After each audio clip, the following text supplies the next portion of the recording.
Ugh, another pointless video call where nothing gets done. I think you're on mute, David. Sorry. What did I miss? IT just approved Miro for the whole company. Miro? That's the... Online whiteboard. For team collaboration. We can make these long video meetings so much shorter with Miro boards. We can share ideas, feedback, and updates on them whenever. Actually see what we're talking about. It's all online. Miro will make our flexible work setup so much easier. With one virtual space for our brainstorms, projects, presentations. Oh, that sounds kind of amazing. So I don't need to wake up for 6 a.m. calls with the London office anymore. Now you're getting it. Don't let time zones get in the way of your team working well together. See why 99% of the Fortune 100 trust Miro to get good work done from anywhere. Get your first 3 boards free at Miro.com. That's MIRO.com.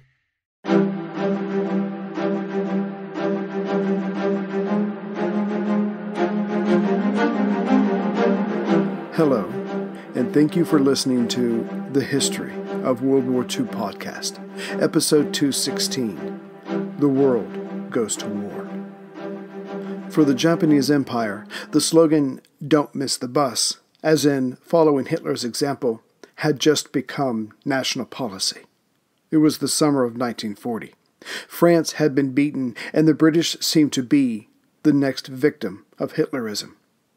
To be sure, the military within Prime Minister Konoye's cabinet was not aiming for war, but rather peace.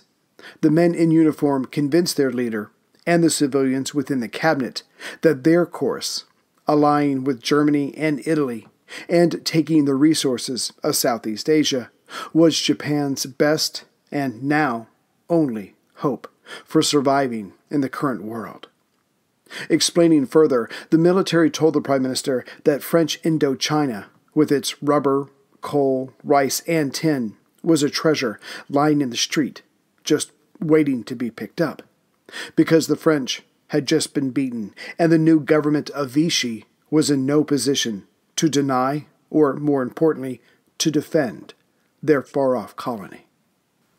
Of course, there were those cabinet members who fought against this.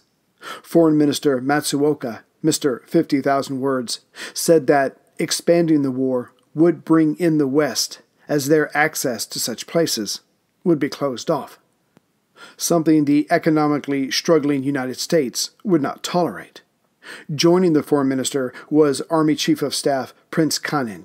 He too predicted a war with America, and so resigned, crying with sadness as he did so. And to prove their point, the United States did react strongly when the Japanese invaded northern French Indochina to block Chongqing from receiving goods. As covered last time, during the battle for the southern Chinese province of Guangxi, which started in November of 1939 and lasted 1 year, the Japanese also eventually took, besides the provincial capital, Nanning, the county of Langzhou in the southwest, near the border with French Indochina. This was in early 1940. By controlling Langzhou, the Japanese were able to dominate the eastern branch of the Kunming-Haiphong Railway, which ended at Friendship Pass, closer to the border. Now the last Chinese overland route to Chongqing was cut. Then, in June of 1940, when France was knocked out of the war, what was left of unoccupied France was put under the control of Marshal Philippe Pétain, and this included the French colonies. But even this rather straightforward picture was made messy by General Charles de Gaulle as he implored France's soldiers to come fight for him and free France.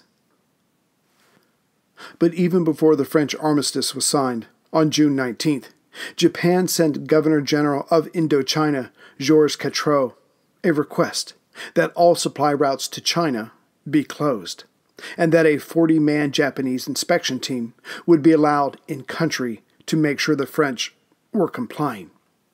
However, this request was not only an ultimatum, but a ploy, as the Japanese were already assembling troops and ships at nearby jump-off points.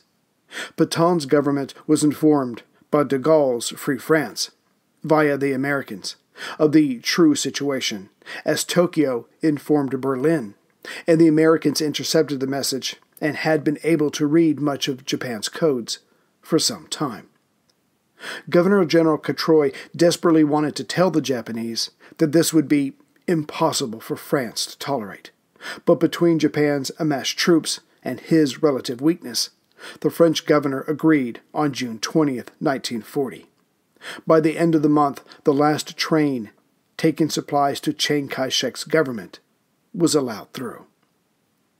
For all his pains, Quetroy would be replaced, but even before the new man could arrive, just 2 days later, after giving in to the Japanese demand, Tokyo informed Quetroy that they had another request: naval basing rights at Guangzhou-Wan, or Canton, and the total closure of the border with China. This last part was to be completed by July 7th. By the end of June, the Japanese inspection team, with Isaku Nishihara as its leader, had arrived. On July 3rd, Isaku informed the new Governor-General, Admiral Jean Dequoy, of Japan's third request, to be given air bases and the right to transport combat troops through Indochina. Dequoy sent the request to Pétain.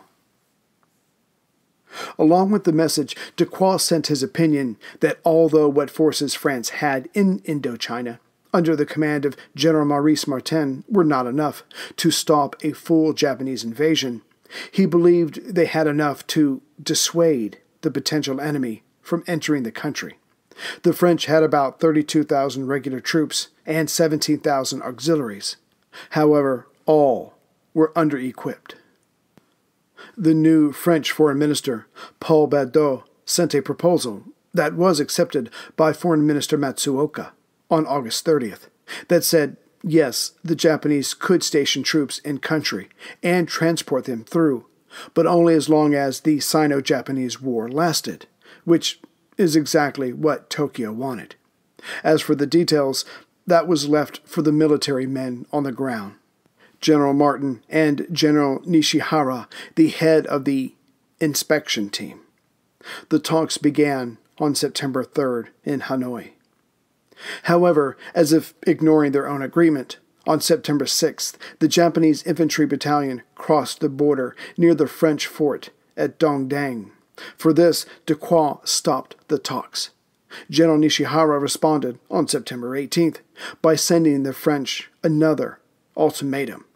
This one was even more to the point, namely that Japanese troops would enter Indochina proper on the 22nd at 10 p.m. local time. Dequoy countered by agreeing, but said that the number had to be limited to 6,000. Tokyo wanted 25,000 men, but Nishihara got them down to the 6,000. Just before the ultimatum of September 22nd, both sides signed an agreement that said the 6,000 soldiers could come in, that airfields would be given over, and that 25,000 additional troops could be transported through the country. The first contingent of Japanese troops would come by ship. However, as had happened before in Manchuria and at Marco Polo Bridge, the local commanders wanted a stronger tone than those back in Tokyo. They also wanted honor for themselves and their men. So instead of sending elements of the 5th Infantry Division by ship as agreed, they were ordered to march across the border. The French, looking seaward, were surprised and started firing at those crossing on September 22nd at 10 p.m. The fighting spread, but the Japanese had tanks in tow. The French, with their Foreign Legion troops, began to surrender. The next day, September 23rd, Vichy sent a protest to Tokyo. Meanwhile, Japan sent more men across and began landing additional troops at various port cities, not to mention bombing cities with bombers from carriers off the coast. Vichy, to their credit, had standing orders to shoot at any aircraft or ships that approached without permission. But the Japanese, with their superior weaponry, quickly moved inland and took airports, port cities, and larger urban areas. By the evening of September 26th, the fighting died down. Having got what they came for, the Japanese occupied the Tonkin area, or northern Indochina, which held Hanoi and the vital port city of Haiphong. As for the rest, it was returned to the French, along with apologies, and the French prisoners were freed. As for the southern half, Japan was allowed to station some 40,000 troops there, but they did not act on this right away, as it would enrage the Americans and British even more. There was also the lingering threat of the Soviet Union to the north. However, the following year, just to jump ahead for a moment, when Germany invaded Russia in June, Japan's high command decided to strike south to take the rest of Indochina. For one, Japan would have the oil it needed, so the threats from the United States would be empty. Perhaps this would allow them both to return to some version of normalcy. Also, the whole of Indochina could be used as a jump-off point when the time came to take the Dutch East Indies. By the end of July the following year, 1941, some 140,000 Japanese troops would be moved into Indochina for just such an attack. As the Japanese troops poured into Indochina, the last port receiving goods from the United States to Chongqing was cut off. The Americans expressed their anger to Tokyo. True, the help from the United States was not staggering, but it was vital, and the Americans did not appreciate what help they were giving to be so affected. And now even those goods coming over the Burma Road were now threatened. Hello everyone, Ray here. Are you hiring? Posting your position to job sites and waiting for the right people to see it? Well, ZipRecruiter knew there was a smarter way, so they built a platform that finds the right job candidates for you. ZipRecruiter learns what you're looking for, identifies people with the right experience, and invites them to apply to your job. These invitations have revolutionized how you find your next hire. In fact, 80% of employers who post a job on ZipRecruiter get a quality candidate through the site in just one day. And ZipRecruiter doesn't stop there. They even spotlight the strongest applications you receive, so you never miss a great match. The right candidates are out there. ZipRecruiter is how you find them. Businesses of all sizes trust ZipRecruiter for their hiring needs. And right now, my listeners can try ZipRecruiter for free. That's right, free. Just go to ZipRecruiter.com/worldwar. That's ZipRecruiter.com/worldwar. One more time to make sure you don't forget, that's ZipRecruiter.com/worldwar. ZipRecruiter, the smartest way to hire. As for the British, Prime Minister Churchill and Foreign Secretary Anthony Eden were of two different minds. As the Japanese did not push down through southern Indochina at first, Churchill wanted to take out the 2 Indian brigades from Singapore at the end of the Malaysian Peninsula, for they were certainly needed elsewhere.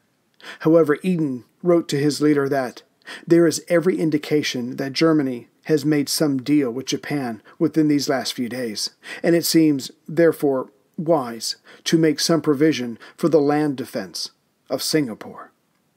And though he didn't know it for sure, Eden was spot on. The day after fighting died down in Indochina, Tokyo would sign the Tripartite Pact with Nazi Germany and Fascist Italy. This despite how the Imperial Japanese Navy felt, as they assumed that in case of war between Germany and the United States, they would be obligated to come in. But Foreign Minister Matsuoka reassured the naval hierarchy that this was not the case. Furthermore, a deal between the three would give the United States pause in dealing harshly with Japan. But even if war did come between Europe and the United States, Japan was not automatically obligated to step in. Tokyo, it believed, was getting all the benefits without any of the risks. Prime Minister Konoye was not thrilled with this pact, but knew if he stood in its way, the military members of his cabinet would quit and his government would collapse. Emperor Hirohito was against this too, but he didn't get a vote. However, he told his prime minister just before affixing his official seal that he was sure this would lead to war against Britain and the Americans, and that you must therefore share with me the joys and sorrows that will follow. So on September 27, 1940, Japan signed the Tripartite Pact in Berlin.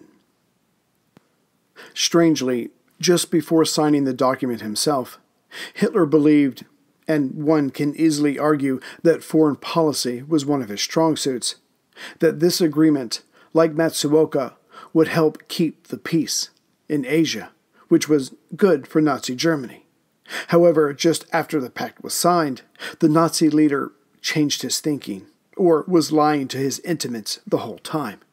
Now he wanted Japan in the war, against Great Britain definitely, so ordered his ambassador in Tokyo to invite the Japanese to attack Singapore, just as soon as they could. Of course, this might lead to a war between Japan and the United States, but Hitler was willing to take that chance. As for the two Western powers, the United States and Britain, they saw Japan joining the other two as proof that all three were alike. All they wanted were empires and were willing to invade innocent countries to get them. Soviet Russia was also alarmed by this pact. Would its non-aggression pact with Germany hold? For how long? Would the ceasefire with Japan turn into something more, or disappear completely? Then, incredibly, German Foreign Minister Ribbentrop used Stalin's complaint about the signing of the pact as an excuse to invite Russia to sign as well. The German told Stalin that this document had no aggressive aims at America. In fact, it was the opposite. Having the three countries aligned would help keep America peaceful, or rather, humble. This was exactly how Foreign Minister Matsuoka felt. He told his eldest son, "If you stand firm and start hitting back, the American will know he's talking to a man, and you two can then talk man to man.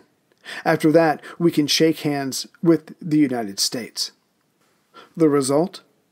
The peace will be kept in the Pacific, while forming a great combine of capitalistic nations around the world against communism. And to Matsuoka's intricate, and it must be said, devious mind, the Tripartite Pact would also help with the China incident. He said, the solution of the incident should rest on mutual assistance and prosperity, not the hope of getting outside help to threaten China. To do this, we should use the good offices of a third nation. I think the United States would do admirably for this purpose. But here's the question. What concessions will Japan, or rather, the Army, make? To this podcaster's mind, getting the already angry United States to act as negotiator between the two warring sides, while the war is still going on, after the massacres of Nanjing and other places could never be forgotten, shows how inflated and frankly unrealistic the foreign minister's ego was. But during World War II, he was in some very good company. Here's a question for you. What would you do to save humanity? And how far would you go to stop someone who is getting in your way? The ancient rivalry of assassins and Templars cuts to the heart of good versus evil. But it wasn't always clear who was good and who was evil. Plug in to explore the amazing world of medieval feuds. Echoes of History, Assassins vs. Templars, is a special collaboration between History Hit and Ubisoft, the masterminds behind the Assassin's Creed games. Hosted by Dan Snow from History Hit and Matt Lewis from Gone Medieval, together they will take a close look at the real history of the secret societies, which inspired the Assassin's Brotherhood and the Templar Order in the Assassin's Creed games. Plus, they will bring on other premier historians as they discuss unearthing the myths of the Grail and who really was the inspiration for the main characters in the game. Echoes of History, Assassins vs. Templars podcast is available right now wherever you get your podcasts. Listen and subscribe to Echoes of History today to discover the hidden truths that have shaped our world and inspired the video game series. That's Echoes of History wherever you get your podcasts. Listen today and subscribe for more. But Matsuoka was about to take it to the next level. What if Soviet Russia could be brought on board? Peace would abound once China was humbled, and the Western powers would never challenge the four powers. Could this be, to quote a recently used phrase, peace in our time? And it would be Japan that made it possible. Overcome with the possibilities, the Japanese foreign minister asked for permission to go to Europe to talk to the Russians. Furthermore, and again, this seems to fly in the face of his true mission, he asked the cabinet for its approval to tell Hitler that, yes, Japan would be striking at Singapore soon. As the foreign minister was persuasive, his first request was approved. As for giving Hitler what he wanted, with no upside for Tokyo, that was flatly denied. However, the foreign minister would follow the path of Gige Kujo and try to get the local soldiers to start the war without permission. The High Command would then have no choice but to follow it through. Matsuoka left for Berlin on March 12, 1941. Hello everyone. Audible is offering my listeners a free audiobook with a 30-day trial membership. Just go to audible.com/worldwar and browse the unmatched selection of audio programs. Download a title free and start listening. It's that easy.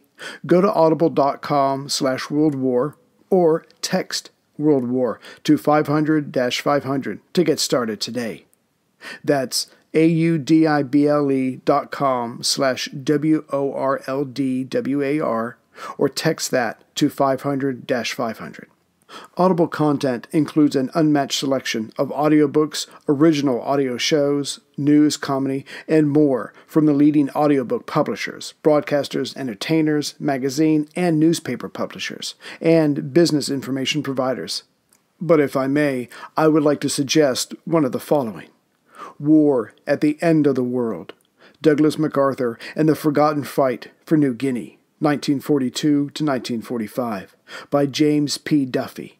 Some 600,000 Japanese soldiers began landing in January of 1942, determined to seize the island as a cornerstone of the Empire's strategy to knock Australia out of the war. General Douglas MacArthur committed 340,000 Americans, in addition to tens of thousands of Australian, Dutch, and New Guinea troops, to retake New Guinea at all costs. Or there's Target Tokyo, Jimmy Doolittle and the Raid That Avenged Pearl Harbor, by James M. Scott. Or pick something that sticks out to you, and hey, remember, it's free. But if you don't like it, you can swap it out. But if you're happy, remember, the book is yours to keep, no matter what. And don't forget their feature, WhisperSync, for voice. Switch back and forth between reading and listening to the audiobook across many devices, including Amazon's Kindle and Echo, without ever losing your place or a missing word. So start your 30-day trial now, and your first audiobook is free. Go to audible.com/worldwar or text World War to 500-500. You can do it with audiobooks. Backing up a bit, Chiang Kai-shek's world of politics was about to get even more complicated, though he did not know the full story. When we last left off with Wang Ji-wei in episode 214, who had defected from Chiang's nationalist government to try to make peace with Japan in late 1938, he found himself waiting for a long time. It was not that Prime Minister Konoye did not want to use what Wang was offering. It's just that the two sides could not agree on much. Konoye wasn't interested in a 2-year limit to pull out Japanese troops, and Wang could not settle for a Chinese government, run by him, that didn't cover the entire country. But even this didn't matter when, on January 5th, 1939, as we have seen, Konoye resigned. Wang waited until May and then requested a trip to Tokyo, but everything he wanted was shot down, even before he arrived. The Japanese wanted to keep their economic dominance of China. They would not dismantle other pro-Japanese set-up governments to put everything under Wang. They would not give up their government in Manchukuo. Japanese lives had been lost in securing the area. It would not be altered to appease Wang's government, if it was allowed to come to life. The one concession Wang got was that he would be allowed to use the Chinese nationalist flag, the one of Sun Yat-sen, which is not as insignificant as it sounds. But as Wang did not have any of the Chinese military behind him, and the Japanese were still not convinced they could not get at Chiang Kai-shek, Wang was kept on ice. Wang returned to Shanghai with no firm deal, but tried anyways to dominate the leaders of the various pro-Japanese governments. That did not go any better than his talks with Tokyo. Not until December 30th of 39 did an agreement get signed, but it was all one-sided. Still, Wang set up his capital in Nanjing. However, Tokyo did not send an ambassador, as that would officially recognize the new government. Instead, Wang was kept waiting, his government more on paper than in reality. But then, on March 30th, 1940, the Wang nationalist government was made real. Wang had finally taken his place atop the nationalist government, the government of Sun Yat-sen. But it was hollow, as it was based on Japanese military power. Getting back to Chiang Kai-shek, to slip in the politics of the military actions already covered, in the spring of 1940, Chiang's government was at its low point, militarily. In fact, to such a degree, Chiang played the dangerous game of talking to the Japanese about negotiating. This was the main reason Tokyo kept Wang Ji-wei at arm's length for so long. The discussions were held in Hong Kong, but came to nothing, as neither side was willing to give up much. The Japanese, because they didn't think they had to, and because Chiang simply could not. So Tokyo had its troops attack Yichang in the Hubei province, as we have seen in June. This brought Chiang back to the table, and talks began again the same month. And yet nothing had changed. Japan wanted official recognition of Manchukuo, and Chiang pretended not to understand what his adversaries were asking for.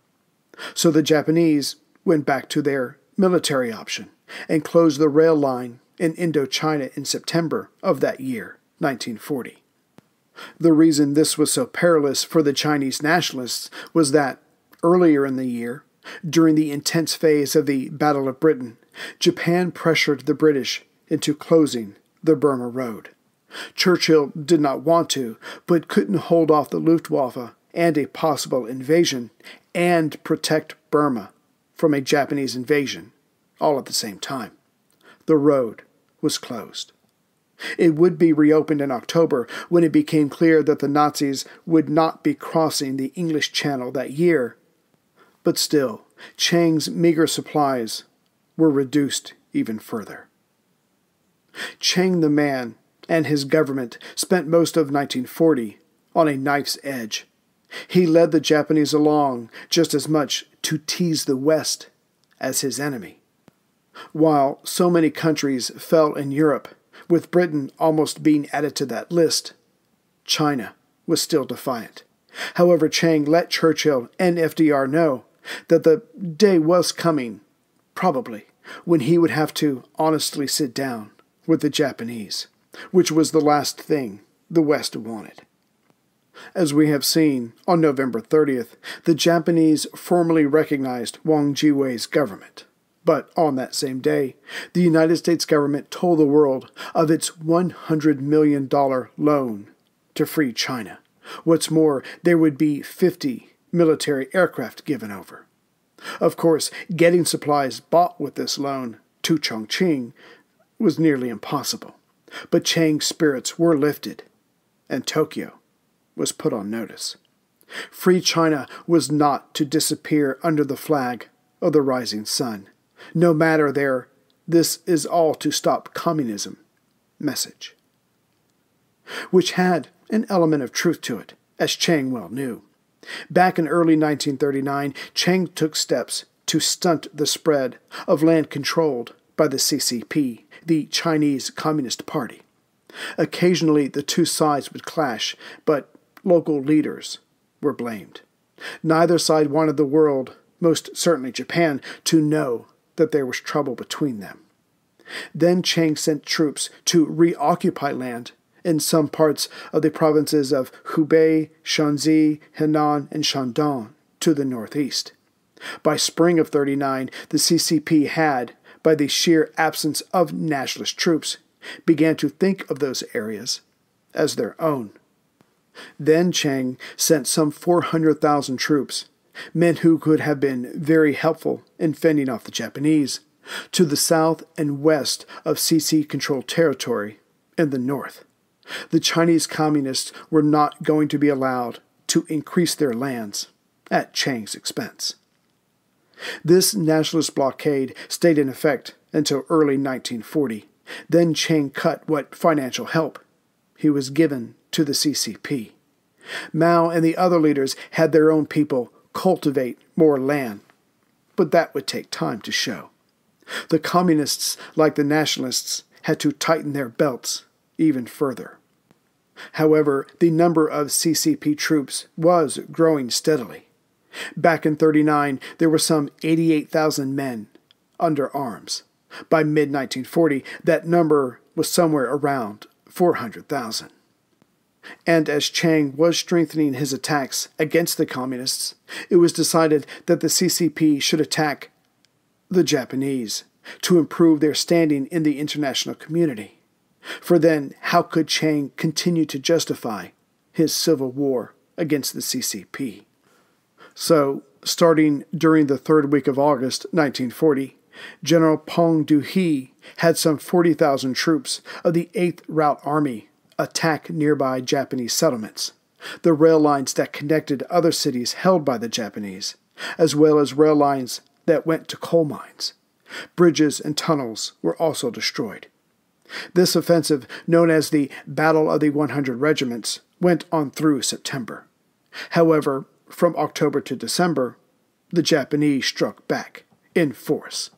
In time, the rail lines, tunnels, and bridges were recaptured and repaired. But these various structures were what allowed Japan access into western and northwestern China. This communist offensive, the only conventional attack put out by the CCP during the war, would later help Japanese General Yasuji Okamura when he took control of the North China Area Army the following summer, with his strategy, which was 3 all: kill all, burn all, destroy all. However, as the 8th Route Army had been pushing back on the Japanese, the 4th Route Army moved into territory once held by the nationalists south of the Yangtze River to the north and northwest of Shanghai by some 600 kilometers. Chiang's chief of the general staff ordered the communists to move back north of the Yangtze in mid-October. Chiang himself followed this up by demanding the same, and that all such troops were to be done repositioning themselves by the end of January 1941. In theory, at least, the communist forces were under Chiang's control. It didn't help that the 4th Route Commander Jiang Ying was then given conflicting orders from Mao himself. In truth, Mao wasn't sure what to do: to start a clash with the nationalists, or to take his recently earned glory and retreat. Still, on January 4th, 1941, the CCP troops began to move out. However, they went south instead of north, as to not come under immediate nationalist attacks. Excuses were sent to Chiang's headquarters that claimed this route was necessary to avoid contact with the Japanese. But Chiang recognized it for what it was, a chance to grab even more territory. Nationalist troops were sent by Chiang to push them back. The Communists, however, won most of these engagements, but soon more nationalist troops were sent north. This allowed Chiang to claim a victory, but because it was over fellow Chinese, the world condemned his actions. Mao took advantage of this by saying the spirit of their alliance had been broken, and not by the Communists. Having lost the PR war, Chiang called off the attack and left the CCP alone to consolidate their latest gains. As for the local communist leader Jiang Ying, he had been a rival of Mao's with his own territory, but Jiang died along with many of his troops. Now Mao had one less contender for the top spot. Back in November of 1940, Franklin Roosevelt won his third term. One of his major platforms was his promise not to send American boys to fight in Europe's war. But FDR found himself, like Chiang Kai-shek, stirred by events beyond his control.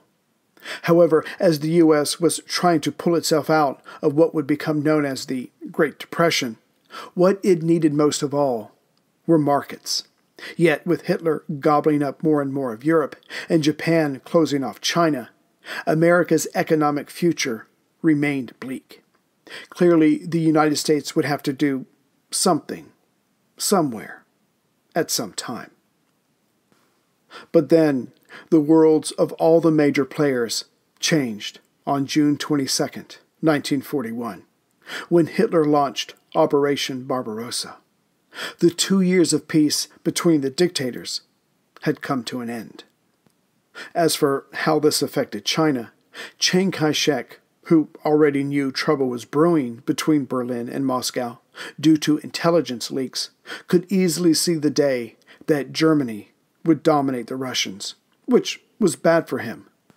But if the USSR could be made sufficiently weak, then Japan would probably give in to its innermost desire and strike at their hated enemy, leaving fewer troops for China. Obviously, that was good for him.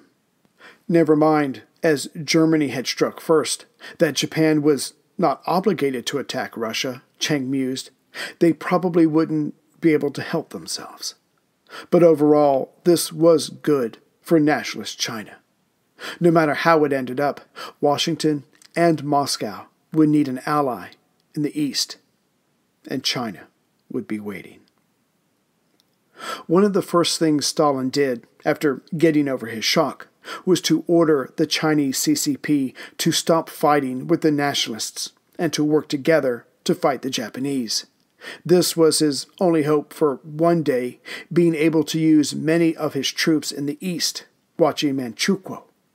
The Central Committee of the CCP accepted this request, as most of their guns and money were coming from Moscow. When Tokyo got over its shock of Barbarossa, the cabinet settled down to discuss whether Japan should take advantage of this and strike at Russian territory touching Manchukuo. Foreign Minister Matsuo and a few others were for it. Now was the time. But the representatives of the Kwangtung Army and Imperial Navy said no, at least not yet. Let Germany siphon off troops from the East, then they could reassess. For now, the riches of Southeast Asia waited. Also, it would not hurt to have the Japanese ambassador to the United States, Nomura Kisaburo, and diplomat Kurusu Saburo continue to talk with Secretary of State Hull. Perhaps something will come of it, but the Japanese military men doubted it and did not plan on it. Back in Washington, Lend-Lease was allowing the United States to supply Britain and Russia with war materials, in the hopes of not having to actively join the fight itself. But as the days went by in 1941, that seemed less and less likely. FDR pushed through a deal that would give Chiang another $45 million in military equipment, William Wild Bill Donovan, head of the OSS, Office of Strategic Services, was also sent to Chongqing to assess the situation.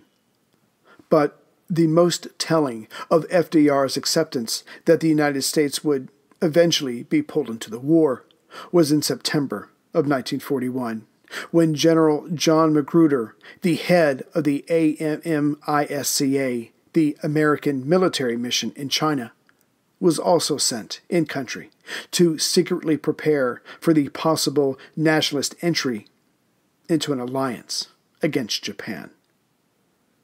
Of course, not going to war is better than being prepared to. So in early and mid-1941, the United States and Japanese went back and forth diplomatically to try to bend the other to its will. After Japan invaded French Indochina, the United States imposed an oil embargo. This was all the war faction of the Japanese cabinet needed to demand further action to safeguard the land of the rising sun. It was decided that the United States would accept Japanese dominance over Asia, or there would be war. Having lost the fight, Prime Minister Konoye stepped down again on October 16, 1941. In his place was now General Hideki Tojo. It was decided by this cabinet that war preparations with the United States would be sped up, but at the same time, negotiations would continue.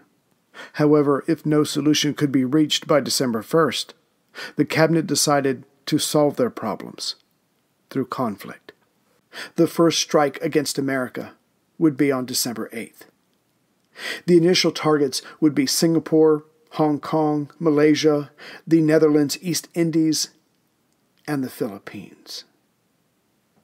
Epilogue. In the spring of 1940, the United States fleet, under Admiral James Richardson, held its annual maneuvers off Hawaii, called Fleet Problem 21. About to return home on May 9th, Richardson was ordered to stay at Pearl Harbor, the United States naval base near Honolulu. This order came from Chief of Naval Operations Harold Betty Stark. Richardson did so, but didn't like it. 2 weeks later, he wrote to Stark a long list of reasons why Pearl Harbor was inadequate for his ongoing exercise needs. To which Stark replied, rather starkly, "You are there because of the deterrent effect which is thought your presence may have on the Japs going into the East Indies." Then, the U.S. War Department, believing Japan would be even more aggressive now that it had a treaty with Moscow, thus was safe from that quarter, wrote to the Army's Hawaiian Department commander, "Immediate alert. Complete defensive organization to deal with possible trans-Pacific raid. Maintain alert until further orders." And this was a prudent move, but after a few months of no action, the alert was dropped. Meanwhile, Admiral Richardson, still not happy about being stuck in Hawaii with less than adequate facilities, flew to Washington to complain directly to Stark and to others, and to the President. Demonstrating his detailed knowledge of things political and naval, Richardson told the President that having the Pacific Fleet at Pearl would probably deter a civilian government, but that's not what Japan had at the moment. The military was running things. As for his fleet being an actual deterrent, it was currently undermanned, unprepared for war, and had no train of auxiliary ships, without which it could not undertake active operations. Which was all true enough, but FDR's mind was set. He told Richardson, his Senkus, the Commander-in-Chief U.S. Fleet, that he knew the force was having a deterring effect, but if anyone could give a good statement which will convince the American people and the Japanese government that in bringing the battleships to the West Coast, we were not stepping back, he would be happy to hear it. Richardson held on to his view and said so, that his fleet's current location was a waste of time. Not exactly a smart career move. Secretary of State Cordell Hull tried to soften the fleet's presence by saying, "We were pleading with them, Japan, for peaceful relations. If we happen to have a double-barreled shotgun sitting back in the corner, it does no harm, to say the least." But as we have already seen with Japan's warrior code, this was considered a challenge by those in Tokyo. Whereas Fleet Admiral William Leahy was more succinct. When he met with Richardson, his response was, to paraphrase, "You say the fleet is not ready for war, and you have a long list. Well, I suggest you use that list to rectify the situation. After all, I've been telling Congress the fleet is ready for war." But whether Richardson got to work is irrelevant, because 90 days later, he was relieved of duty and replaced by Admiral Husband E. Kimmel. Kimmel took over on February 1st, 1941. And, of course, the Japanese took notice of the U.S. fleet remaining in Hawaii. However, Tokyo did not react the way FDR had hoped. Admiral Isoroku Yamamoto wrote, "Conversely, we're within striking distance of Hawaii too. In trying to intimidate us, America has put itself in a vulnerable position. If you ask me, they're just that bit too confident."